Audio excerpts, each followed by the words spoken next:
It's still got that Friday feel. I don't care what they're doing out there. It's still Friday. It's still got that Friday feeling. Hello everyone. I'm Katie Gordon and I'm Dietless Living. Welcome and thank you for joining in this afternoon for our live broadcast, our second one for today. We're talking about today the 3 things you must do to avoid putting on lots of weight in troubling times. So hand up anybody who has put on weight, any kind of amount of weight in troubling times, a little bit or a lot. I'll put up both my hands because I've put on lots of weight in lots of troubling times in the past. I can put them up multiple times.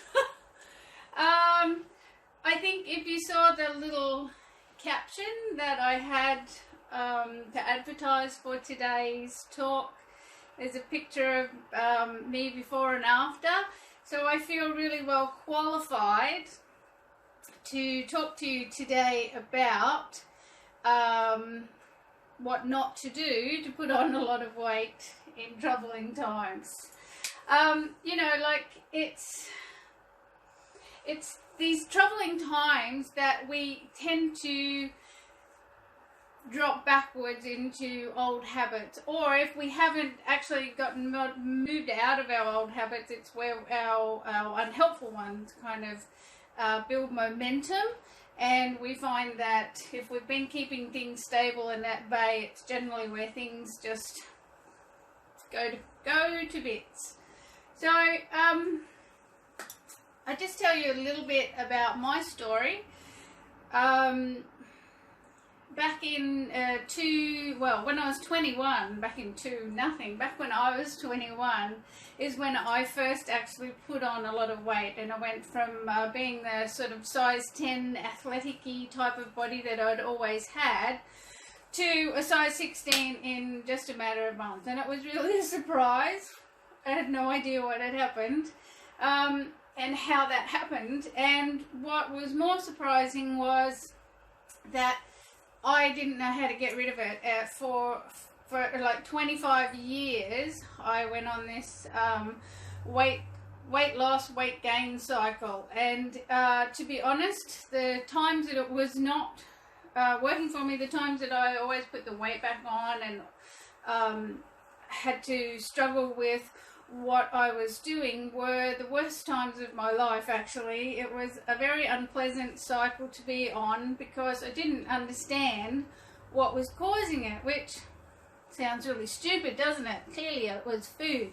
But why was it food? Why was I eating? And why did it happen when I was 21 and not all the other times in my life, you know, when I was younger? So, and why was I not able to disengage from that? Why wasn't I able to lose the weight and keep it off? Like, I did not understand. So it's a very troubling cycle to be stuck in.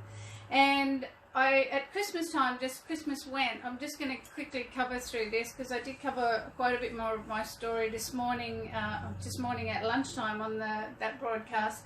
So I'll quickly move through so we can cover some new ground in case you're re-watching to get the extra information this afternoon.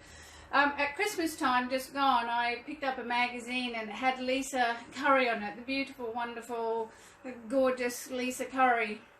And the story inside the book was her story about how she had piled on 10 kilos of weight in a year because through stress.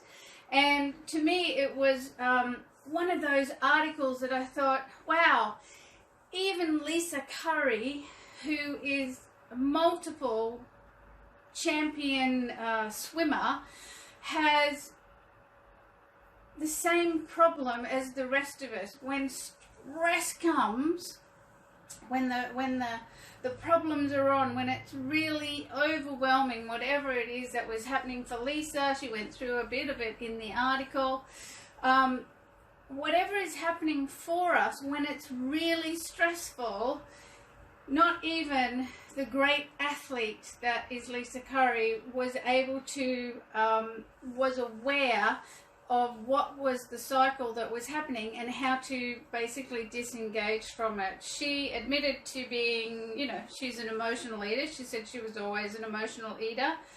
And she pointed out all the food that she liked to eat, and it was, you know, cheesy, creamy dairy type foods. And she said, Laura, you can see why I would put on weight. This is the food I go to when I'm being an emotional eater. But what was the most interesting thing that she said was that because of the schedule that she was keeping, because of the stress that she was feeling, and because of the other distractions in her life, the one thing that had been an absolute part of her life through and through and through for majority of her life, which was being active, being swimming, exercising, training, that one thing was the thing that she dropped in that year that she put on the 10 kilos. So the interesting thing about that is that all the other times that she had been an emotional eater through her life and through the strife and troubles, where she may have been obviously maintaining her level of physical activity, meant that she was actually out exercising the effects of the food, which is why when she stopped exercising, she had a rapid increase. Well, I wouldn't call it a rapid increase, it was over the year, but she had an increase in her physical size. And that's what happens for a lot of people. They can actually out exercise bad habits. I've got a video on YouTube about that, about people who out exercise some of their bad habits. But when the time comes that their life schedules and problems, like, you know, now this is what happens. I'll get to that in a sec. This is what happens when we get really stressed. We drop all the things that actually help us, and that's where out exercising your bad habits catches up with you, because your bad habits are still there and the exercise drops away. Once when I was many years ago, I was doing surfing lessons, and it was at the second or third lesson, and the lovely instructor was saying, now if you get caught in a rip, he said, make sure that you don't discard your surfboard. Keep it attached to your ankle. And then he kind of just kept talking, and I said, hang on. I said, what kind of a silly person would get caught in a rip out at sea and then discard their floaty device at that time? Like, that's the stupidest thing anyone would do. And he said, well, everybody does it, because when we're panicked, when our brain goes into panic, it just goes, I don't understand what, you know, like, if that thing's weighing me down, that thing strapped to your leg, I can't swim with that, so I'll get rid of it. And that's the truth of what happens when we get really stressed. All those amazing floaty devices that we have, good health habits, good eating habits, connection with friends, good sleep habits. There's all kinds of floaty devices that we use to get ourselves through life, but when we get stuck in the rip of life, we discard all of those because our brain goes into panic mode. So these are the three things that you must know to avoid falling into that trap. You've got to keep your floaty devices strapped to your leg, in short. So the first one is how your brain works. So when we're stressed, when shock and fear comes, which is what we're experiencing at the moment, either fear yourself or the fear coming at you from everyone else, which upsets our internal systems, is that fear actually takes all your logical thinking processes offline.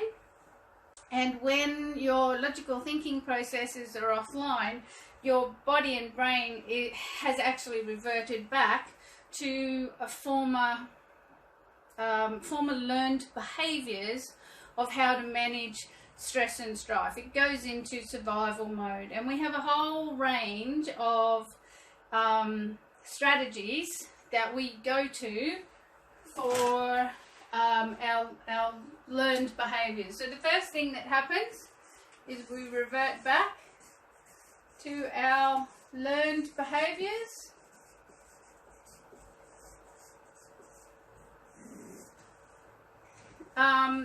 That soothe us, that help us when we're in times of stress. Now, all those learned behaviors are things that we've learnt from anywhere from when we're very little to in our teens, and sometimes other things that we've picked up along the way. So that's the first thing that happens. We go back to our learned behaviors, and that's because our logical thinking processes go offline. Now, the thing about learned behaviors, this is number 2. See me struggling with fingers there. This is number 2, learned behaviors. And in those learned behaviors, we have poor coping skills.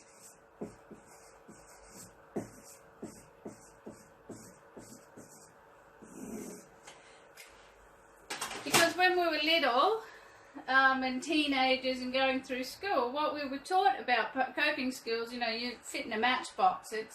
It's very minuscule compared to all the other wonderful things that we've learned. So we go back to our learned behaviors. We have poor coping skills, and what happens when we're really stressed and our brain goes offline. And remember, our brain can go offline for very prolonged periods, weeks, months, days, years for some people, and they get stuck in their learned behaviors and their poor coping skills. Anyone who is still reaching for things that are unhelpful to their health, or their bank balances or their relationships, are stuck in old learned behaviors and poor coping skills, and they're struggling with some emotional tension, and that's why they're doing what they're doing.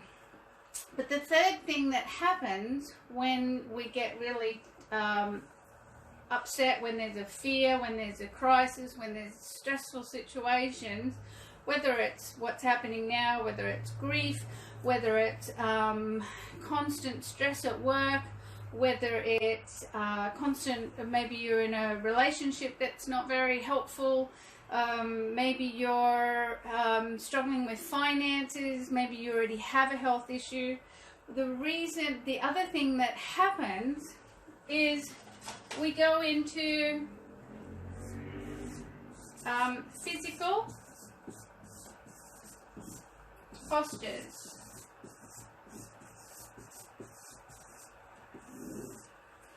Now, physical posture has a lot to do with how we think and feel. And how we think and feel has everything to do with behaviors that we demonstrate. And behaviors that we demonstrate have absolutely everything to do with the experiences and outcomes that we get in the end. So, physical postures, what happens with our physical posture when we are stressed. So people who, here's a really good example. So from 21, when my weight ballooned from a size 10 to a size 16 in a matter of months, at the same time as that happened, I got my very first migraine.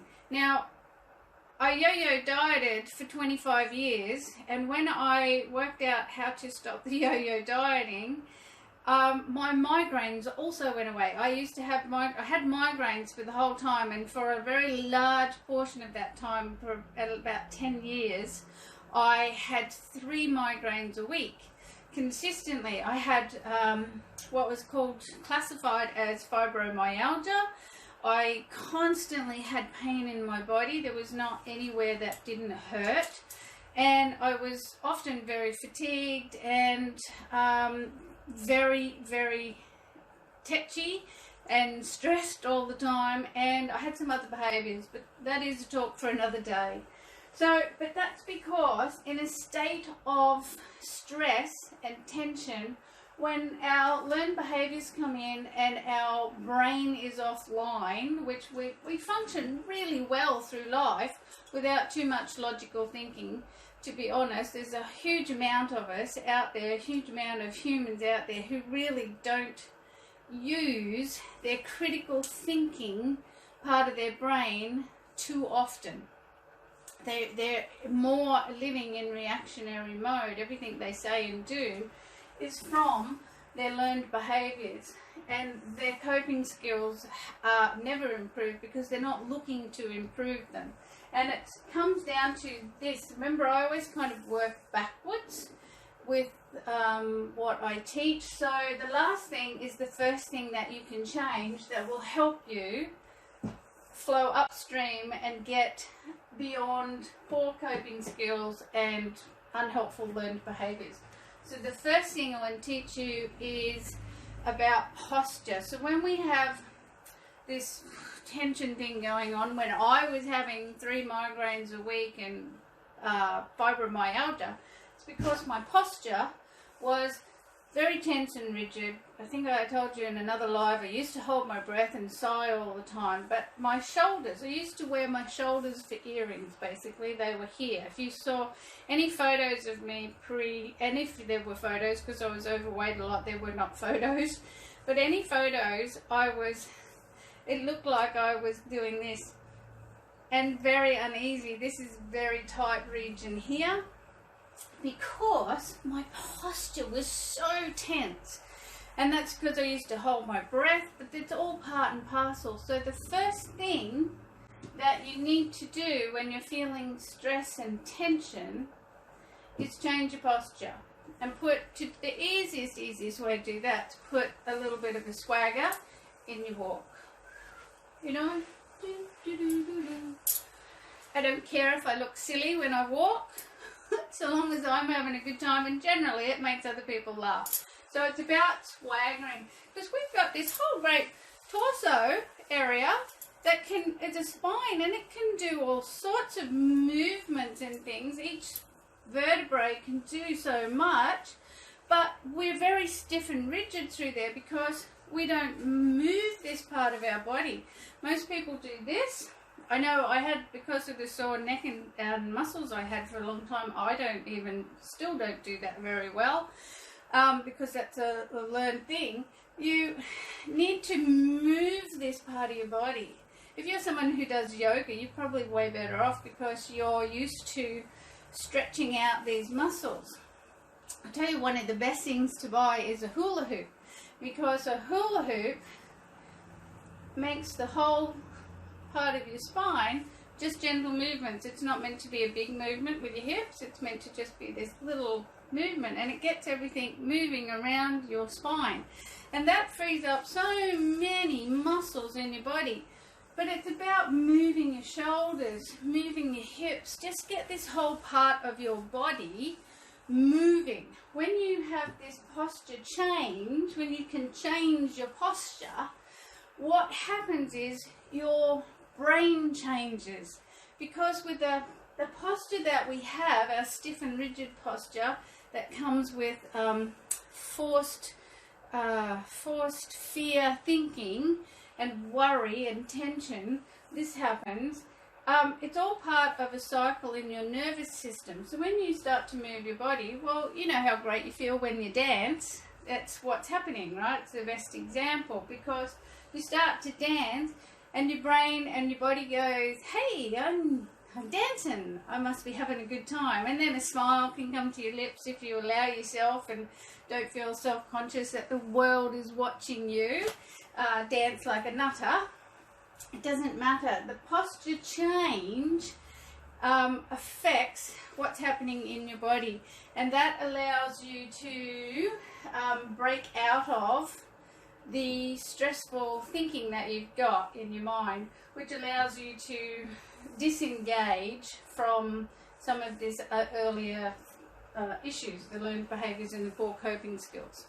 But what you actually need to do to help with the poor coping skills is to know that you have a skills and knowledge gap there. Everything in life, we've got skills and knowledge gaps. I talked about that the other day when I talked about the goals and needing the goals, and how that was all about steps, not obstacles, if you were watching that one. Because they're not obstacles, they're just skills and knowledge gaps that we have to fill to be able to get up those stairs. So poor coping skills is just a skills and knowledge gap. Easy peasy to fix. You've just got to find the new skills and coping skills that you need, so that you can again include that here. So you get your body back online, you get your brain back online, you implement new coping skills, and that overrides the learned behaviors that you're finding yourself stuck in. So hands up, who finds themselves at the refrigerator when they're stressed, or who finds themselves wanting something that they haven't wanted for a while. I used the example earlier today about, you know, you never eat mashed potato, but sometimes when you're really stressed you think, I wouldn't mind a shepherd's pie or a cottage pie, you know, it's minced with the mashed potato on top, and you think, I haven't had that since I was a kid. It's because it was something that you ate and somehow got wired up into your neurology as comfort food. Maybe it was associated with some happy event, or it was something that was recognized as just self-soothing. So we tend to go back to these old behaviors. So to get beyond the old behaviors is to free up your body, start to move your hips, learn some new coping skills, and be able to keep your brain online. And to help you keep your brain online, I've actually got for you a thing called the Recipe for Calm. So I came up with the Recipe for Calm about 2016 when I was house sitting. And I had a house sit in Tuscany. It was, what a horrible place to have a house sit. Wonderful. 300-year-old olive farm, organic olive farm, 300-year-old olive trees there, all just full of olives. It was a beautiful place, but, and I was meant to be there for 6 weeks, but it fell through. I got there and I only lasted 4 days. Long story short, we'll do that another time. But what happened was, it was 4 days of very stressful time because it was quite remote. The nearest town was a small country town that nobody speaks English. The Italians like to speak their own language. They're not known to want to reach out and speak English, and especially in the smaller places. And the gentleman who I was staying with, there were some other people there, it wasn't just the two of us, but he was not interested in helping me to resolve this problem of getting me to a bus stop, because he wanted me to stay and help him run the place, which was what we were to do, but he didn't keep his end of the agreement. So for 4 days I felt trapped there, but you know, you're not trapped there because it's a gorgeous Tuscan home, 300-year-old beautiful olive trees, and we were eating from the organic garden, and so there were so many great things to focus on, and there were a few other people that spoke a bit of English. So, but it was stressful because I didn't know how I was going to get out of there. I didn't have a car, it was very remote. The other girl that was there was really stressed, which was stressing me, and just there was a whole bucket load of problems that were going on. And what I did was apply all the strategies that I knew to keep myself calm. So when it was all over, I wrote it up as a blog back then, and I just called it, "This is the Recipe for Calm." So I created the Recipe for Calm as a poster, and I'll just run you through it because this is what will help you with poor coping skills. There's more in-depth things to do for that, but on the surface, to help you just get through the troubling times that you have now or any other time, is just follow the Recipe for Calm. So the first thing is to breathe. We've talked about breathing before. Just put that there so I can read it. So the first thing is to do the breathing, because we get really tight and tense, and you've got to disengage that fight and flight mode, which means get your diaphragm working. And so get that breath going right down there. And when you breathe, your hand should go in and out down there. The second thing is to make plans to change the situation, because when we get very stressed, we get very focused in on the problem, and what stress brain is doing there is going, I've got to focus on the problem to resolve the problem, but the problem can't be resolved right there. The problem needs to be, you need to be able to see to the future, to be able to future plan it, to be able to get that critical thinking back online, so that you can make a very helpful plan, or one that has a long-term benefit for us. Often the brain, that's why we do all the emotional eating, is because the brain is going with its little myopic vision of the future, says just eat that, that's going to make me feel good now, I just want to feel good now. And what we really want the brain to do is realize that eating that now is going to have a long-term effect, and probably not the best one. So it's about making plans to change the situation you're in, so that causes you to look further ahead. So making a plan is just about assembling your resources that you have, just getting yourself into a place where you can see what you have and think about how to change. Find the beauty, because in Tuscany there was so much beauty to see. Like I said, there was the olive trees. He used to press the olive oil on side. It was this extra virgin, amazed them, never had olive oil like it before or since. So find the beauty. We were still picking the olives from the tree. We were burning olive branches. The smell from the burning olive branches was amazing. Picking food out of the organic garden, you know, everything was wonderful. There were some great dogs there. There was a nice cat. There was plenty to look at and appreciate and find the beauty in. And that's all you need to do on any given day, because when you find the beauty, you relax. Helps change your physical structure, and that helps you to get yourself back online, because this is all just about keeping your critical thinking online.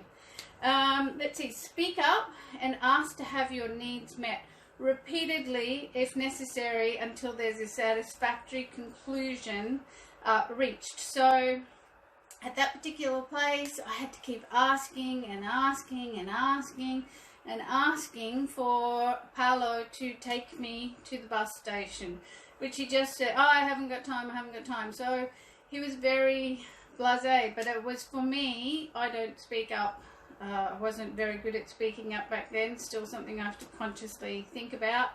But it's part of getting your critical thinking back online, because if you're speaking up, not yelling at, demanding, or commanding, but speaking up and speaking clearly about what your needs are repeatedly until you get a resolution or a solution that works, that is part of the process for Recipe for Calm, because otherwise we have it all bubbling inside. We have all that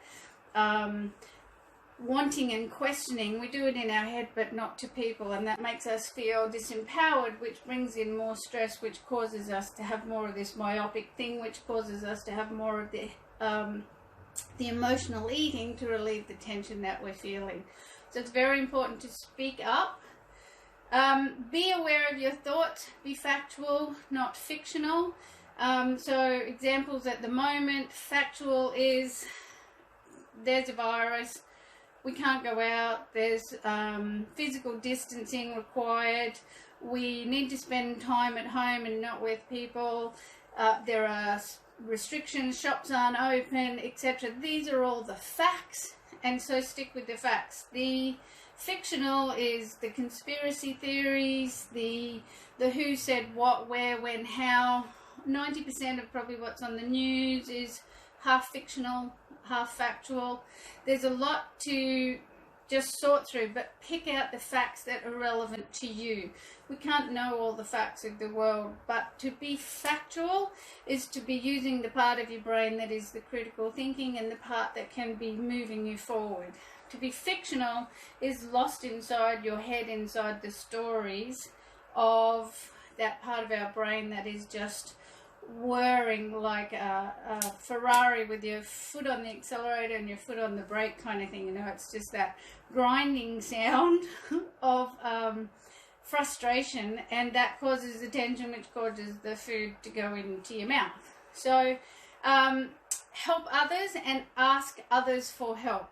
By helping others, you're expanding your view instead of getting out of this myopic thing, expanding your view, and then asking others to help you, which is vitally important, because we also tend to get very closed in and not ask for help, and help is what we need at these particular times. Anytime we're in strife, we need help from others. So remember to ask help for others, from others. Singing and smiling, it changes the way your body feels and it changes your brain. So when you sing and when you smile, your brain says, huh? What? I'm smiling, I'm singing, I must be happy. And then it literally will start to tell you stories about why you're singing and smiling. You can test this out, because if you stand there for a few minutes with your head down in that posture of somebody who's worried and got things on their mind that they don't know how to sort, if you're doing that, if you do that for 5 minutes, you'll find that your mind just starts to go there, and it will, you'll start to pretend that you're upset and or depressed or feeling disempowered, and then your mind will join in. So the opposite is actually the same, where you can be pretending to be happy and your mind will go, okay, and it will join in with you on that journey. And so that's the value of singing. Now, life is a musical. I sing about absolutely everything. I'm doing the vacuuming, do. I make up songs about absolutely everything. I'm rubbish at it, but it doesn't matter, because it's only me. And it doesn't matter if other people hear me anyway, because that just makes them smile and think, gosh, I'm glad I'm not like her, she's a nutter. But singing and smiling helps change your physiology. We really want to change your physiology, because that helps to free up everything else. Take control where you can. I keep looking at my lovely poster. Take control where you can. There's so much we can't control. I talked about that the other day for Eckhart Tolle. You either change it, leave it, or accept it. What you can control, control. What you can't control, just accept you can't control it. And then go back up to where you're making plans to change the situation and get your attention forward. Don't focus on what you can't control. Focus on what you can control. Speak and think optimistically. It is just to turn your words. Words paint a picture in your mind. It's the same as singing and dancing. If you sing a sad song, well, that's not going to be helpful. You've got to be singing happy songs and in a happy tune. And words are the same. Need to be talking about things in a way, instead of going, oh my God, this is a nightmare, I don't know where it's going to go, I don't know what's happening. It's, well, I don't have any control over this at the moment. Whatever this is, it doesn't have to be applied to this situation. But I actually know I have the wherewithal inside of me to achieve and to surmount and to get beyond whatever problems come my way. I'm a problem solver, I'm an achiever, I'm a leader of myself, and I know what to do. I know how to get myself out of strife, and know that that is absolutely positively true for you, because however old you are, you didn't get to be that age because you couldn't work out how to overcome problems, right?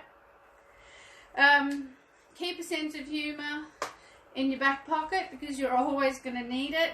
Humour is the best way in the world that we get beyond troubling times. I've read several books about how people who work in fire and rescue services, emergency services, how some people have developed and some in the culture there can be some humour that perhaps if us outsiders heard it might think, oh, that's really callous. How do you say that? But it's how they survive the situations and the jobs that they have to do. Black humour is very underrated as a coping skill to get beyond what is part of normal day-to-day life. But just humour in general. Be ready to make a joke about yourself, about life, about whatever. That's just how you get beyond. And if you don't know how to make a joke about it, watch comedy. Keep your humour well lit. Keep the fire under that one. Fake it till you make it. We've all heard about fake it till you make it, but it's true. It comes back to changing that physiology. Fake it till you make it. Smile, laugh, dance, sing. Be thinking about life as what you would like to have. Think about, so you could think about if you took, and I'd like you to start to do this every day actually, if you just took 2 minutes every morning when you got up, before you left the bed, or actually stand up, before you walk away from the bed, just 2 minutes of thinking that this is all back to a normality that you like, that the world has returned to something wonderful, and that you can now re-engage in life in the same way. If you took 2 minutes to feel that, not just think about it, but to think about how that feels, your body starts to believe that you're there. It's very easy to work with our mind. So think about that. Spend that two minutes a day. That's faking it till you make it, because your brain believes it. If you sit there and bathe yourself in the thoughts of it being real, your brain doesn't know any difference between real and imagined. It's a wonderful thing. So teach it, imagine things, but things that are happy to imagine, which is worry in that, right? Worry is that imagining things we don't want to happen, but our body's living it. And keep your mind free by keeping your body supple and putting that swagger in your day, in your walk. Just keep those hips moving and keep those shoulders rolling, and just keep yourself, because that keeps all the energy flowing, and that's what you need, is for the energy, the fluids. Think of your body as it's fluids, so you need to keep those fluids moving and the blood moving out into your muscles so that you feel that suppleness. And then a couple of times a day, it's really good, watch me disappear, is to hang upside down if you can. Hang upside down if you can. If your body allows you to do that, hang upside down and let that blood go to your head. It also stretches out your hamstrings, if you're somebody who sits a lot like I do. Get that blood to your head. All of that helps to change that tension in your body, and it's this tension in our body that we need to release from in times of trouble, so that we aren't self-soothing with food. Does that make sense? If you would like a copy of the Recipe for Calm, we've got the little poster that there's a link in the description, I think, or in the comment section. If not, I'll put one there later. And I'm happy to do a free download if you would like that, because it's really helpful to have on the wall, just so you remember. Stick it on the fridge, stick it in the loo, wherever you need to, just so you can remind yourself of just some really simple, fun things to do to break through that stress, and help yourself to keep true to your health habits that are going to give you a result that you like at the end. So I think I'll wrap it up there for today. thank you very much for watching, and thank you for participating either this morning or at lunchtime. And I will see you next week. I'm doing live broadcasting on Mondays, Wednesdays and Fridays, twice a day, 1 p.m. and 4:30 p.m. And just remember that in times of crisis, we don't want hope, we want leadership. We want to know that we can lead ourselves out of situations that we find ourselves in. We can look to other leaders, and if there's leaders there, that's fabulous. But if there's no leader there, you have to know that you can lead yourself. And that is having good coping skills and unlearning some of those learned behaviors. Just retraining ourselves and being able to change our own physiology so that we can change our own neurology and biology so that we can have better behaviors that give us outcomes that we want, because this isn't going to last forever.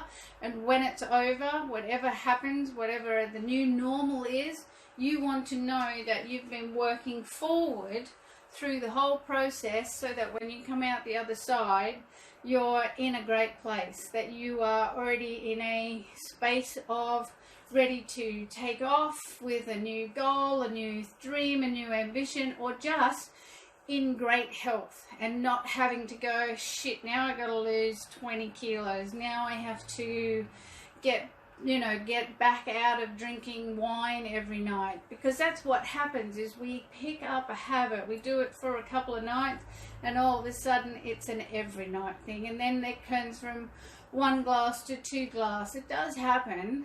It's happened to me many times, which is why I was a yo-yo dieter. And it happens to other people as well. So just remember, it's about finding personal leadership, getting new coping skills, having good coping skills so that you can take charge of what's happening in your life, and keep forward planning. Just keep your eye on the future and whatever it is that you want to achieve for yourself. Thank you for watching. If you like today's video, please share it with somebody else so that they can get some information that might be helpful. Remember, if you would like to have a recipe for calm on your wall, just click on the link and I'll send you one. And I will see you on Monday. And in the meantime, remember, don't look for things that you can't do. Look for the things you can do. Don't look for things to make yourself feel good. Feel good about the things that you're doing, and just feel that joy within yourself that you're in charge of you. Okay, thank you so much. Have a really good weekend. If you're actually able to, I would love to hear what you're doing on the weekend. Are you doing something fun? I mean, we're all thinking of new fun and entertaining things to do this weekend. I had a coffee Zoom this morning with a bunch of women. Thank you, Leonie Bolts, if you're out there, for organising that. We're just a bunch of women having a coffee and a laugh. It was really, really good. So, are you doing anything? What did I hear? One lady said that they'd all gone out onto their street. I think they pushed their barbecues out to the front of the house, and they were all barbecuing in their yard and chatting and talking to everyone, but all keeping their physical distancing. So, yeah, think about what are the fun ways that you can connect with people maybe that you haven't connected with ever. I mean, Australians, we're not very good at meeting our neighbours. So how can you connect with people and have fun? Can you have imaginary barbecues at home with people across the other side of the world? I don't know. The technology is still allowing us to enjoy ourselves while we're having to enforce physical distancing. So leave me a comment. I can't see my phone because, you know, I've got it turned around so you can read this. But thank you again for watching. Have a sensational weekend, and I will see you on Monday. Love you all. Bye for now.